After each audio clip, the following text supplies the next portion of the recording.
न गोविंद हरे मुरारे, हे नाथ नारायण वासुदेव। श्री कृष्ण गोविंद हरे मुरारे, हे नाथ नारायण वासुदेव।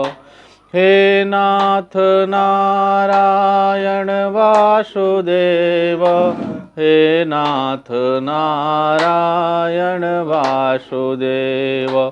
हे नाथ नारायण वासुदेव, हे नाथ नारायण वासुदेव।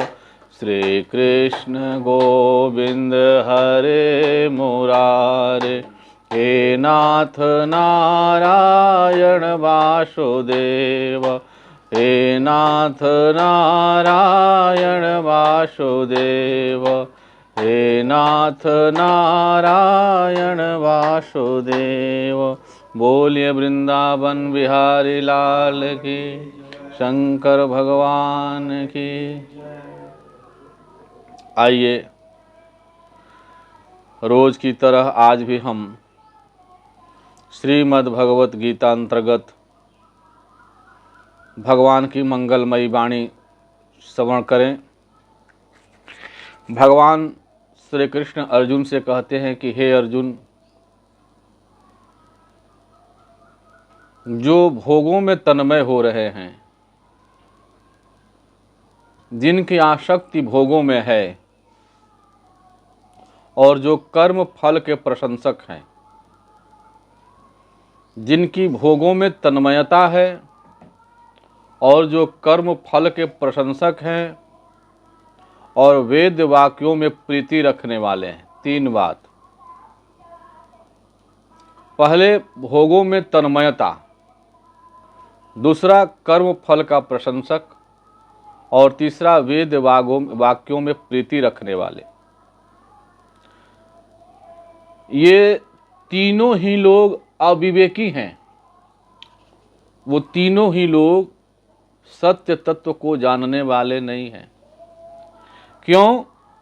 क्योंकि भोग याम इमाम पुष्पिताम वाचम प्रवर्तन्तया विपश्चितः वेदवादरतः पार्थ नान्यदस्तिवादिनः। कामात्मान स्वर्गपरा जन्म कर्म फल प्रदाम क्रिया विशेष बहुलाम भोगेश्वर्य गतिम प्रतिम। भोगेश्वर्य प्रसक्ता नाम तया परित चेतसाम वयसात्मिका बुद्धि समाधौ न विद्यते। यामिमाम पुष्पिताम वाचम प्रबंधतय विपस्थित। जिसकी वाणी पुष्पित वाणी सुन करके, दिखाऊ शोभायुक्त वाणी सुन करके जिसका चित्त हर लिया गया है, भोग में तन्मयता जिनकी हो रही है, भोग को ही सब कुछ जो समझ रहे हैं। भोग का अर्थ होता है इंद्रियों के द्वारा मैं जितने भी विषय वासनाओं को ग्रहण करता हूं, इंद्रियों के द्वारा जितने विषय वासनाओं को हम ग्रहण करते हैं उसे हम भोग कहते हैं। मतलब आंख के द्वारा रूप का हम भोग करते हैं, आंख से रूप का भोग करते हैं, कान से शब्द का भोग करते हैं, नाक से गंध का भोग करते हैं, जीभ से रस का भोग करते हैं और त्वचा से स्पर्श का भोग करते हैं। और इस भोग में तन्मयता हो रही है, भोग को ही सर्वश्रेष्ठ मान रहे हैं और कह रहे हैं कि कर्म फल की जिसकी इच्छा है, कर्म फल के प्रशंसक जो हैं, वो क्या करते हैं? तो कहते जिनकी बुद्धि में स्वर्ग ही परम प्राप्य वस्तु है, स्वर्ग को ही सर्वश्रेष्ठ वस्तु मानते हैं, स्वर्ग को ही सर्वश्रेष्ठ वस्तु मानते हैं, स्वर्ग के लिए ही सब कुछ करते हैं महाराज। और ये समझते हैं कि स्वर्ग से बढ़कर दूसरी कोई वस्तु है ही नहीं, दूसरी कोई वस्तु स्वर्ग से बढ़कर नहीं है, स्वर्ग को ही सर्वश्रेष्ठ वस्तु मानते हैं। ऐसा कहने वाले ये विवेकी जन इस प्रकार की जिस पुष्पित और दिखाऊ शोभायुक्त वाणी को कहा करते हैं, जो कि जन्म रूप फल कर्म फल देने वाला है, जन्म और मृत्यु को देने वाला है। स्वर्ग सबसे ऊंची सत्ता नहीं है, स्वर्ग सबसे ऊंची सत्ता नहीं है, लेकिन जीव स्वर्ग को प्राप्त करने के लिए नाना प्रकार का जो कर्म करता है, वो सारे के सारे कर्म नष्ट हो जाते हैं। क्यों? कि वो सारे कर्म स्वर्ग तक ही रह जाते हैं, वो सारे कर्म स्वर्ग तक ही रह जाते हैं। आप कर्म करेंगे और कर्म का फल आपको स्वर्ग मिलेगा, और स्वर्ग जब मिलेगा तो स्वर्ग में आप दिव्य सुखों को भोगेंगे, और दिव्य सुखों को भोगेंगे तो आपका कर्म नष्ट होगा, आपका पुण्य नष्ट होगा, और पुनः पुण्य नष्ट हो जाने पर आप ब्रह्म भुवन लोका पुनरावर्तिन अर्जुन, यह जीव पुनः इस धरती पर गिरा दिया जाता है। स्वर्ग का सुख भोगने के बाद भी जीव पुनः इस धरती पर गिरा दिया जाता है, इसलिए सबसे श्रेष्ठ स्वर्ग नहीं है। परमात्मा कहते हैं कि सबसे श्रेष्ठ स्वर्ग नहीं है, लेकिन लोग स्वर्ग को ही सर्वश्रेष्ठ मानते हैं और स्वर्ग की आकांक्षा से ही सर्व कर्म करते हैं, स्वर्ग की आकांक्षा से सर्व कर्म कर रहे हैं। करे जन्म रूप कर्म फल देने वाली एवं भोग तथा ऐश्वर्य की प्राप्ति के लिए नाना प्रकार की बहुत सारे क्रिया कर्म जीव किया करता है। जितना भी पूजा पाठ जप तप स्वाध्याय आदि जो क्रिया करता है या वर्णन करने वाली है, उन वाणी द्वारा जिनका चित्त हर लिया गया है, चित्त को हर लिया गया है। कैसी? शोभा दिखाओ शोभायुक्त वाणी, जितने भी वेद हैं, शास्त्र हैं, पुराण है, उपनिषद आदि हैं, आपको दिखाऊ शोभायुक्त वाणी कह करके आपके चित्त को हर लिया और स्वर्ग को ही सर्वश्रेष्ठ साबित किया। तो जीव स्वर्ग के आकांक्षा से ही सर्व कर्म करने लगा। क्यों? क्योंकि वेद तो केवल तीनों गुणों का ही कार्य का प्रतिपादन करता है। वेद क्या करता है? वेद तीनों गुणों के कार्य का प्रतिपादन करता है। जैसे सत्वगुण, रजोगुण और तमोगुण। सत्वगुण से उत्पन्न ज्ञान विज्ञान आदि सुख आनंद आदि, जैसे रजोगुण से काम क्रोध लोभ मोह ईर्ष्या राग द्वेष आदि, और तमोगुण से आलस नींद भय प्रमाद आदि का ही प्रतिपादन वेद किया करता है। उससे आगे वेद कुछ नहीं कहता। इसलिए तू उन भोगों एवं उनके साधनों का आसक्ति का त्याग करो, उन भोग और साधन के आसक्ति का त्याग करो। जीव दो काम करता है, एक भोग भोगने के लिए भोगता है और दूसरा ऐश्वर्यता को प्राप्त होने के लिए ऐश्वर्य संपन्न होता है। तो इंद्रियों से जितने भी विषय वासना युक्त कार्य किए जाते हैं वो भोग है, और जो हम उन भोगों के लिए ऐश्वर्य बटोर रहे हैं, धन दौलत मकान दुकान संग्रह जो कर रहे हैं, वो ऐश्वर्य है। हम जो अपना ऐश्वर्य बटोरते हैं, हम जो अपना भोग भोगने के लिए ऐश्वर्य बटोरते हैं, इस भोग और ऐश्वर्य में ही जीव फंसा होता है। और उन भोगों एवं उनके साधनों में आसक्तिहीन हर्ष शोक आदि द्वंद्वों से रहित हो जा। परंतु तुम्हें क्या करना है? तुम्हें भोग में नहीं फंसना है। हे अर्जुन, हे अर्जुन, तुम्हें भोग में नहीं फंसना है, तुम्हें ऐश्वर्य में नहीं फंसना है, तुम्हें द्वंद्वों में नहीं फंसना है।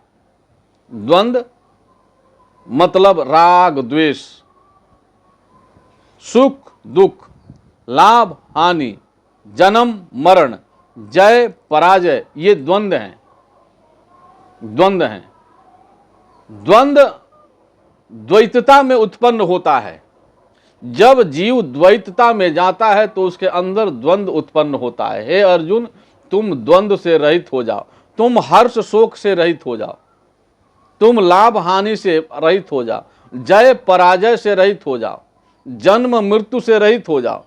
तू न जन्मने वाला है न मृत्यु वाला है, न तू हार है न तू जीत है, तू जीत भी नहीं है, तू हार भी नहीं है, तू जय भी नहीं है, तू पराजय भी नहीं है, तू सुखी भी नहीं है, तू दुखी भी नहीं है, तू सुखी दुखी होने वाला नहीं है। इन द्वंद्वों से जब तक तू रहित नहीं होगा तब तक तू नित्य वस्तु में परमात्मा में स्थित नहीं होगा।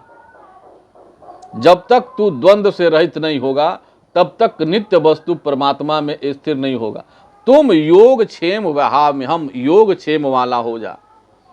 हे अर्जुन, तू योग और क्षेम वाला हो जा।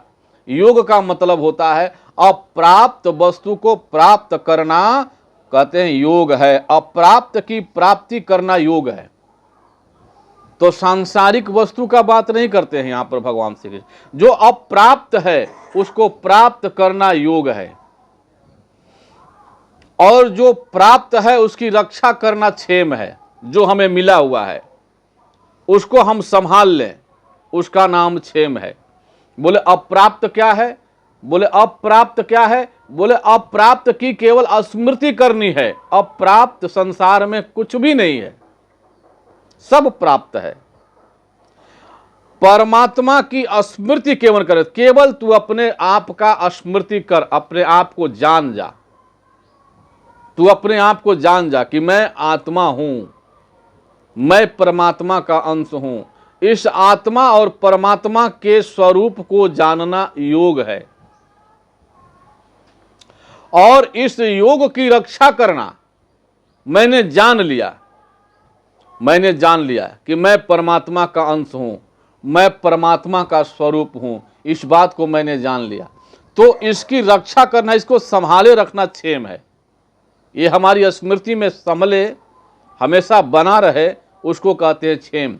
परमात्मा कहते हैं तू योग और क्षेम वाला हो जा। जब तक तू योग और क्षेम वाला नहीं होगा तब तक दुख और सुख को भोगता रहेगा। दुख का कारण आदमी क्या समझता है? अनपढ़ समझता है कि मेरे दुख का कारण है अनपढ़ता, हम नहीं पढ़े इसलिए दुखी हैं। अनपढ़ समझता है कि अगर हम पढ़ लिख लिए होते तो सुखी हो गए होते। तो पढ़े लिखे से पूछिए कि क्या पढ़ा लिखा सुखी है? तो पढ़ा लिखा कहता है महाराज हम भी सुखी नहीं हैं। तो हमारे दुख का कारण क्या है? तो बोले पढ़ाई। हमारे दुख का कारण क्या है? तो बोले पढ़ाई। हमने पढ़ तो लिया परंतु नौकरी नहीं है। हमने पढ़ तो लिया पर नौकरी नहीं है, नौकरी वाले सुखी हैं। अनपढ़ सोचता है कि हमारे दुख का कारण पढ़ाई है, नहीं पढ़ा हमने इसलिए दुखी हैं। लेकिन पढ़ा लिखा व्यक्ति दुखी है इसलिए कि पढ़ लिख तो लिया पर हमारे पास नौकरी नहीं है। तो नौकरी वाले से पूछिए कि महाराज आप सुखी हैं? तो नौकरी वाले कहते हैं कि नहीं, हम भी सुखी नहीं हैं, नौकरी वाले भी सुखी, उन्हें भी दुख है।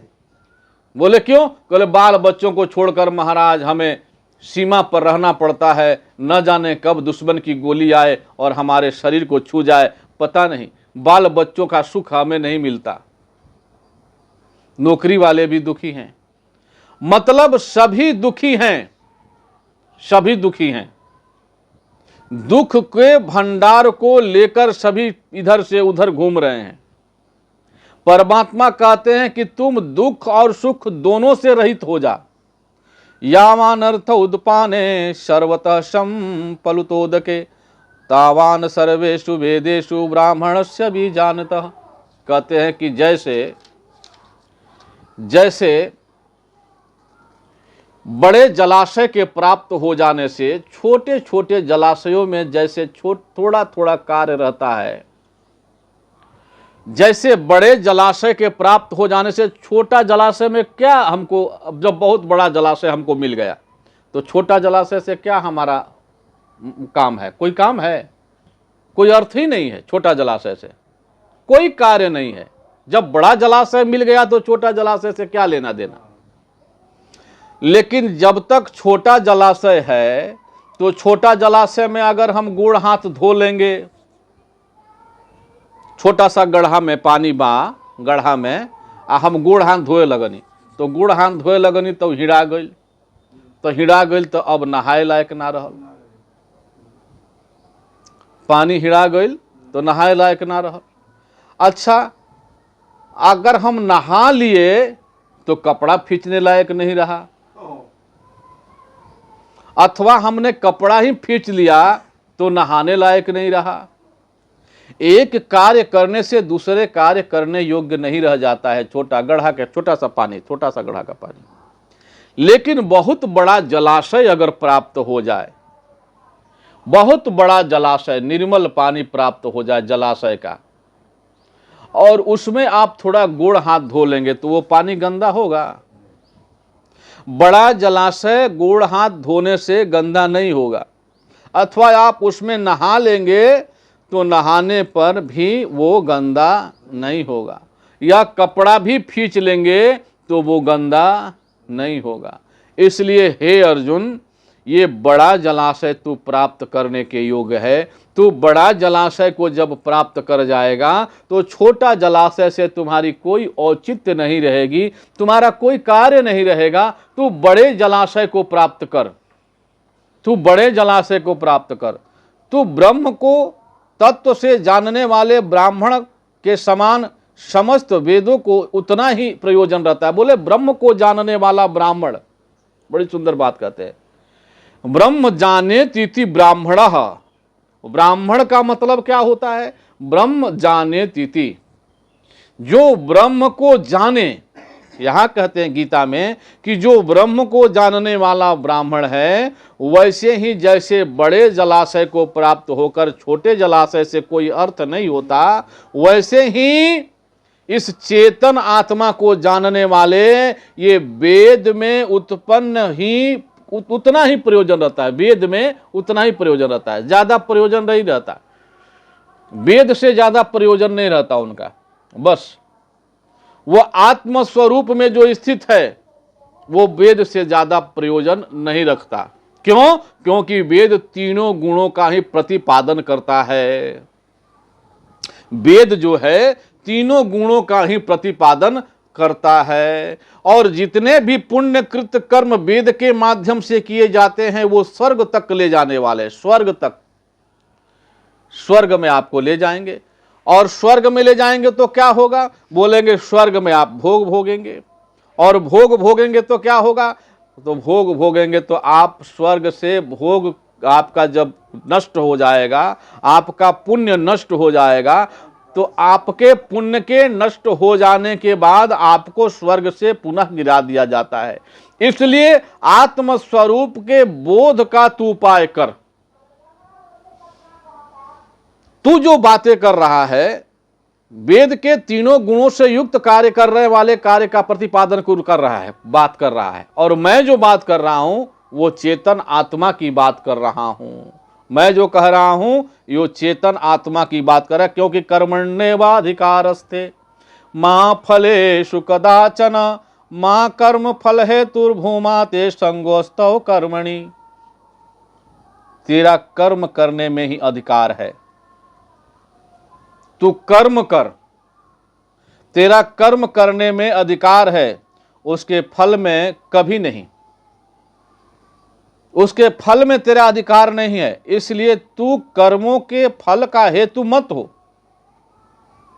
तू कर्मों के फल का हेतु मत बन, तथा तेरी कर्म न करने में भी आसक्ति न हो कि मैं कर्म नहीं करूंगा।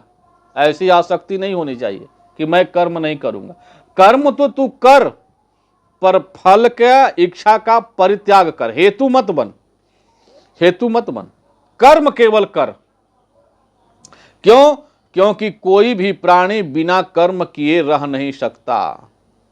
अगर तू नहीं भी चाहेगा कर्म करना तो भी तू कर्म करेगा, कुछ ना कुछ तो तू करेगा। तो तू क्यों नहीं सात्विक कर्म कर? तू सात्विक कर्म कर।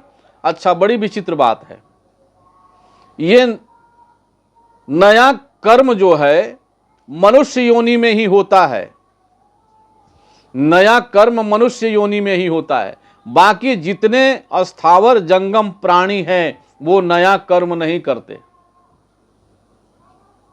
जितने अस्थावर जंगम प्राणी हैं वो नया कर्म नहीं करते। पशु पक्षी वगैरह, गाय भैंस वगैरह, बैल घोड़ा गधा ऊंट, हाथी, बाघ, सुअर, कुकर जो भी है, पौधा, वृक्ष, लता, गुल्म जो भी है, ये अस्थावर जंगम प्राणी नए कर्म नहीं करते। वो केवल प्रारब्ध कर्मों के अनुसार ही अपने कर्म को भोगते हैं। अपने प्रारब्ध कर्म के अनुसार ही सुख और दुखों को भोगते हैं। नया कर्म करने की शक्ति उनमें नहीं है। वो केवल प्रारब्ध कर्म को ही भोगते, वो भोग योनि है, वो भोग योनि है। और मनुष्य का शरीर नया कर्म करने में स्वतंत्र है। तू नया कर्म करने में स्वतंत्र है। तू इस शरीर से नरक, स्वर्ग, अपवर्ग, निसेनी, ज्ञान, विराग, भगत, सुख, इस कर्म से तू स्वर्ग भी जा सकता है। इस शरीर से कर्म करके तू स्वर्ग को प्राप्त कर सकता है। इस शरीर से कर्म करके नरक को भी प्राप्त कर सकता है। इस शरीर से कर्म करके तू अपवर्ग अर्थात मुक्ति तक को प्राप्त कर सकता है। तू स्वतंत्र है कर्म करने में। अब तू कर्म करेगा क्या? कर्म स्वर्ग को प्राप्त करने के लिए करेगा, कर्म नरक को प्राप्त करने के लिए करेगा। तमोगुण कर्म अगर करेगा तो नरक की प्राप्ति होगी, सत्वगुण कर्म करेगा तो स्वर्ग की प्राप्ति होगी, और रजोगुण कर्म करेगा तो पृथ्वी की प्राप्ति होगी। बोले अगर सत्वगुण कर्म करेगा तो स्वर्ग की प्राप्ति होगी, अगर रजोगुण कर्म करेगा तो पृथ्वी लोक की प्राप्ति होगी, और तमोगुण कर्म करेगा नरक की प्राप्ति होगी।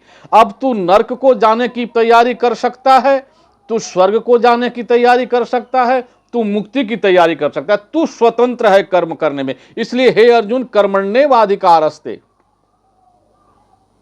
तेरा कर्म में अधिकार है। तू कर्म कर, कर्म कर, और केवल कर्म कर, फल की इच्छा मत कर। फल की इच्छा मत कर, फल की इच्छा का त्याग कर, फल की इच्छा का त्याग कर। और तू कर्म नहीं करूंगा ऐसी आसक्ति भी न कर। योगस्थ कुरु कर्माणि संगम तय कृत्वा धनंजय, सिद्धि असिद्ध्यो समो भूत्वा समत्वम योग उच्यते। हे धनंजय, हे धनंजय, हे पार्थ, कह रहे हैं योगस्थ कुरु कर्माणि, तू आसक्ति को त्याग कर तथा सिद्धि और असिद्धि में समान बुद्धि वाला होकर योग में स्थित हुआ। कर्तव्य कर्म को कर, कर्तव्य कर्म को कर। करे समता ही योग कहलाता है। योग का मतलब क्या है? समत्वम योग उच्यते, समत्वम योग उच्यते, समता ही योग है।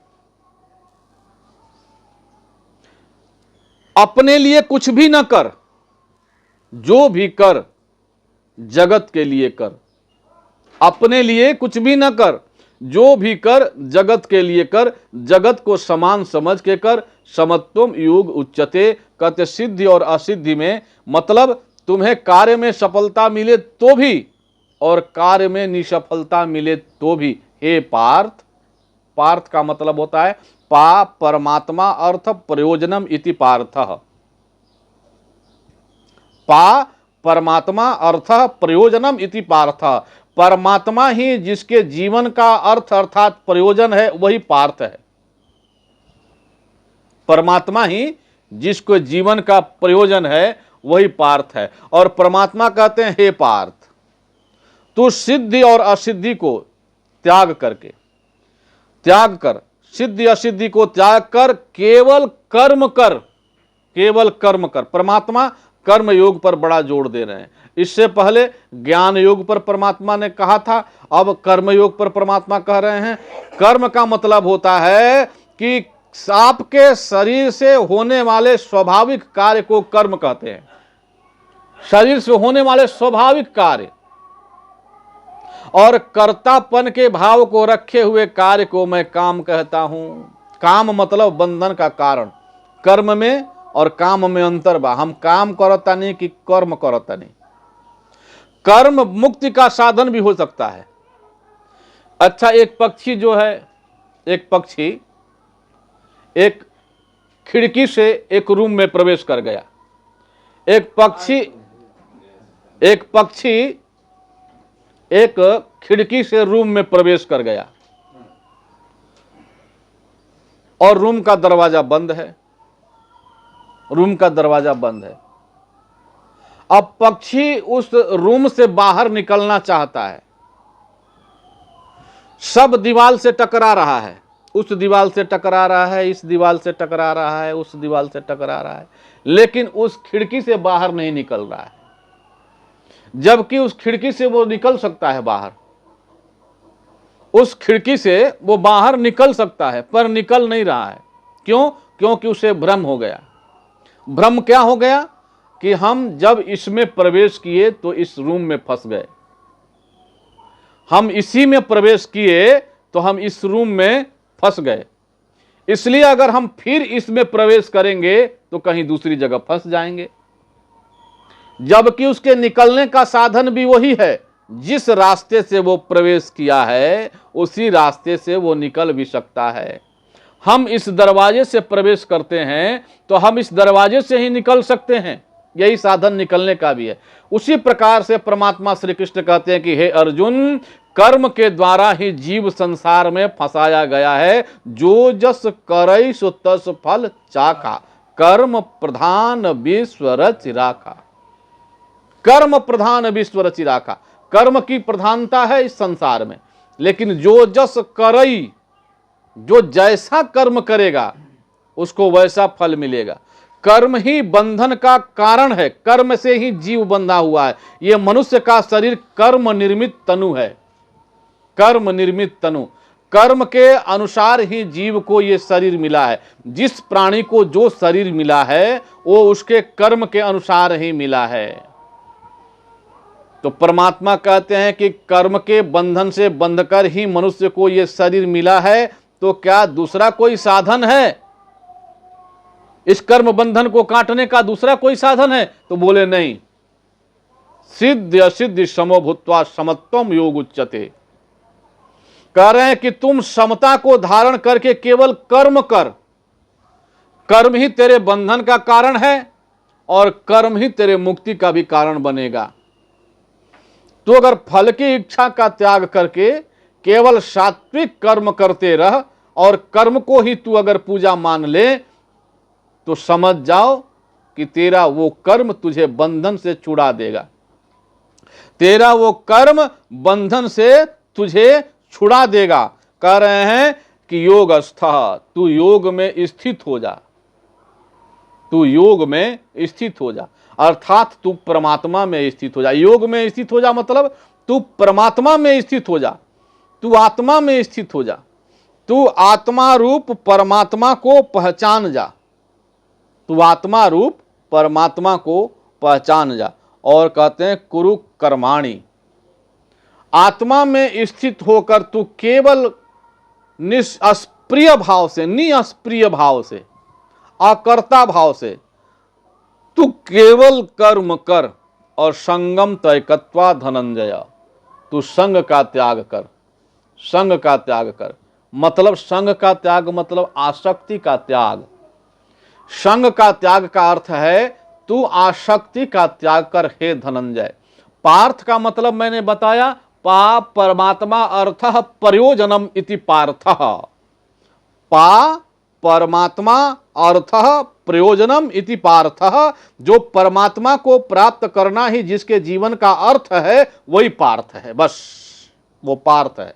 और परमात्मा ने कहा धनंजय, बोले सात्विक धन का अर्जन करने वाली वृत्ति ही धनंजय है, सात्विक धन का अर्जन करने वाली वृत्ति ही धनंजय है, और दैविक संपद को अर्जन करने वाली वृत्ति ही धनंजय है। कहते हैं कि हे धनंजय, तू केवल परमात्मा को जानने के लिए, केवल आत्मा को जानने के लिए, केवल अपनी स्मृति को जागृत करने के लिए केवल कर्तव्य कर्म कर, और इस प्रकार से तू बंधन से मुक्त कर दिया जाएगा। इस समत्व रूप बुद्धि योग से सकाम कर्म अत्यंत ही निम्न श्रेणी का है। बड़ी सुंदर बात कहते हैं, कहते हैं समत्व रूप बुद्धि योग के सकाम कर्म अत्यंत ही निम्न श्रेणी का है। कहते हैं कि निष्काम कर्म से सकाम कर्म निम्न श्रेणी का है। कोई काम करता है तो कोई निष्कामता से कर्म करेगा, कोई सकामता से कर्म करेगा। तो निष्कामता कर्म श्रेष्ठ है, निष्काम कर्म करना श्रेष्ठ है और सकाम कर्म करना निम्न श्रेणी का है। इसलिए हे धनंजय, तू सम बुद्धि में ही रक्षा का उपाय ढूंढ, अर्थात बुद्धि योग का आश्रय ग्रहण कर। तू केवल समता में ही अपने उद्धार का कारण तो ढूंढ, क्षमता में, क्योंकि समत्व योग उच्चते, समता ही तेरे उद्धार का कारण होगा। सारे जगत को एक रूप में देख, सारे जगत को एक रूप में देख। कैसे देख? बोले सिया राम मैं सब जग जानी, करऊं प्रणाम जोर जुग पानी। सीताराम स्वरूप, ईश्वर स्वरूप, परमात्मा स्वरूप सारे जगत को देख और सारे जगत में समता का उपाय कर और समत्व बुद्धि के द्वारा तू अपने उद्धार का कारण सोच।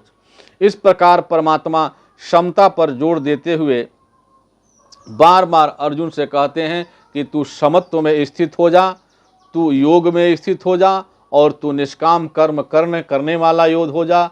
क्योंकि दिखाऊ शोभायुक्त पुष्पित वाणी वेद वादरता पार्थ नान्यद स्थितिवादिनः। वेद केवल तीनों गुणों का प्रतिपादन ही करते हैं, इसलिए वेद के प्रतिपादन का उतना ही तू कार्य रख जितना एक जलाशय में, छोटे जलाशय से प्रयोजन होता है। बड़े जलाशय को प्राप्त करने के बाद छोटा जलाशय में जितना प्रयोजन होता है उतना ही वेद से तू प्रयोजन रख। और परमात्मा बार बार समझाने का प्रयास करते हैं अर्जुन को। आज बस यहीं तक। अनंत कोटि ब्रह्मांड नायक शरण शरण दीनानाथ दीन बंधु, अकारण करुणा वरुणालय भक्तवांछा कल्पतरु, मोर मुकुट पीत वासा घन श्याम नंद नंदन ब्रजनंदन द्वारकाधीश।